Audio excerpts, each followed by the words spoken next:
So the question is, a particle moves so that its position vector is given by this one. When omega is a constant, which one is the true? तो यहाँ पर आपको 4 option दिए गए हैं, इनमें से आपको एक ट्रू बताना है। तो पहले ऑप्शन पढ़ोगे तो उसमें मिलेगा आपको वेलोसिटी, एक्सेलरेशन, है ना, यही सब बातें हो रही है। और पोजीशन वेक्टर हमें दिया है, तो पोजीशन वेक्टर से हमें वेलोसिटी निकालना है और एक्सेलरेशन निकालना है, उसके बाद सारी बातें करनी है, ठीक है। तो पहले हमें पोजीशन वेक्टर से वेलोसिटी वेक्टर और एक्सेलरेशन वेक्टर निकाल लेते हैं। तो वेलोसिटी वेक्टर क्या होता है बेटा आपका, ये होता है dr vector divide by dt, ठीक। अब डिफरेंशिएशन आपको बेसिकली आना चाहिए, है ना। तो कोस ओमेगा टी का डिफरेंशिएशन होता है माइनस साइन ओमेगा टी, और ओमेगा टी का फिर से डिफरेंशिएट करोगे तो ओमेगा बाहर आता है, और ये हो जाएगा एक्स कैप की जगह मैं आई कैप लिख देता हूँ, है ना, कन्फ्यूजन ना हो इसलिए मैं एक्स कैप की जगह आई कैप लिख देता हूँ। प्लस साइन ओमेगा टी का डिफरेंशिएट करेंगे तो हो जाएगा ये आपका कॉस ओमेगा टी, और ओमेगा टी का करेंगे तो ये हो जाएगा ओमेगा, और वाई कैप की जगह मैं जे कैप लिख देता हूँ। तो ये हो गया हमारा वेलोसिटी वेक्टर, ठीक। एक और एक्सेलरेशन वेक्टर और निकाल लेते हैं। तो बेटा एक्सेलरेशन वेक्टर क्या होता है, ये हो जाएगा आपका D vector divide by D T, यानी जो यहाँ पर है इसी का एक और बार डिफरेंशिएशन करना है। तो ये हो जाएगा माइनस ओमेगा, तो है ही सही, साइन ओमेगा टी का हो जाएगा कोस ओमेगा टी, और ओमेगा टी का करेंगे तो एक और ओमेगा बाहर आएगा, तो ये हो जाएगा ओमेगा स्क्वायर, प्लस ओमेगा लिख देते हैं, और कोस ओमेगा टी का होगा माइनस साइन ओमेगा टी, तो ये हो जाएगा माइनस साइन ओमेगा टी, और ओमेगा टी का करेंगे तो ये हो जाएगा ओमेगा स्क्वायर जे कैप। अगर मैं इसको ध्यान से देखूं और मैं यहाँ से माइनस ओमेगा स्क्वायर कॉमन लूँ तो आपका ये कोस omega T I cap plus sine omega T J cap बनता है।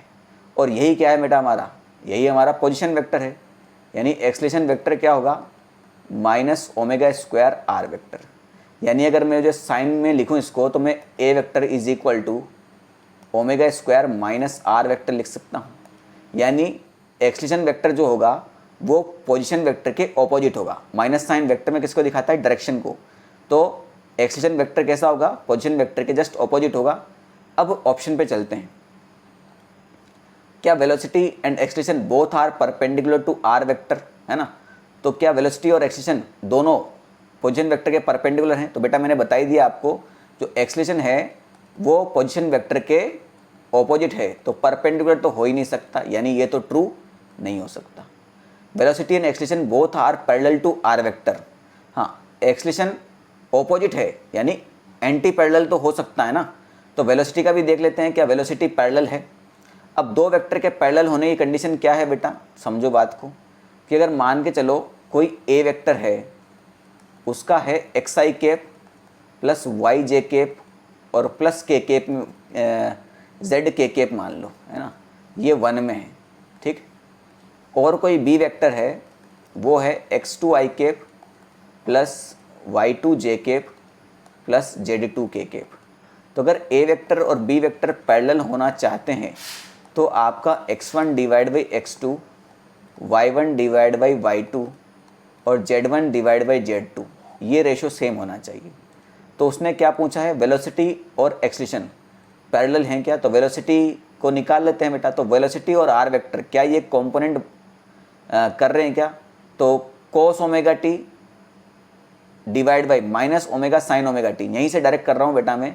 तो कोस omega T divide by sine omega T, ये क्या बन जाएगा आपका कोट ओमेगा टी, और ये होगा minus cot omega T divide by omega, ठीक है। ये हो गया आपका x1 डिवाइड बाई x2। अब क्या sine omega T divide by cos omega T ये बराबर है क्या, तो नहीं है ना, साइन डिवाइड बाई कोस तो 10 होता है, तो ये हो जाएगा 10 omega T divide by omega, तो ये तो बराबर हो ही नहीं सकते। यानी आपका वेलोसिटी वेक्टर और आर वेक्टर पैरेलल नहीं है, ये भी गलत हो गया। Velocity is perpendicular to R vector and acceleration is directed towards the origin, हाँ तो ये सही हो सकता है। देखो समझो बात को, हमने बोला है कि एक्सेलरेशन जो है वो omega square minus are vector है। तो भैया अगर किसी पोजीशन वेक्टर को दिखा रहा हूँ मैं, तो पोजीशन वेक्टर में ओरिजिनल के रेस्पेक्ट में ही दिखाऊंगा। अगर यहाँ पर उसका वो पी पॉइंट का पोजीशन वेक्टर है तो पोजीशन वेक्टर इस प्रकार से दिखाया जाएगा, सिंपल सी बात है। तो ये आर वेक्टर होगा, तो एक्सेलरेशन वेक्टर इसकी ऑपोजिट डायरेक्शन में होगा, यानी एक्सेलरेशन वेक्टर किधर की तरफ आ रहा है आपका, ओरिजिन की तरफ आ रहा है। बात समझ में आएगी नहीं आई, भाई किसी पॉइंट का पोजीशन वेक्टर ओरिजिन से उसकी तरफ एरो करके दिखाते हैं। तो अगर ये पोजीशन वेक्टर है तो according to formula extension vector इसके जस्ट ऑपोजिट होगा। तो पोजीशन वेक्टर ओरिजिन से अवे होता है और एक्सटेंशन यहाँ पर ओरिजिन की टुवर्ड्स हो जाएगा, ठीक है। और अगला कोई ऑप्शन है क्या, extension is directed away from the origin, तो ये गलत हो जाएगा, तो यही सही होगा। तो आपको वेलोसिटी आर वेक्टर से परपेंडिकुलर है ये चेक करने की कोई ज़रूरत नहीं है, और चेक करना भी है तो दो वेक्टर अगर परपेंडिकुलर हैं तो उन दोनों का डॉट प्रोडक्ट जीरो हो जाता है। तो दोनों का डॉट प्रोडक्ट चेक कर लेना, वो जीरो ही आएगा आपका, ठीक है।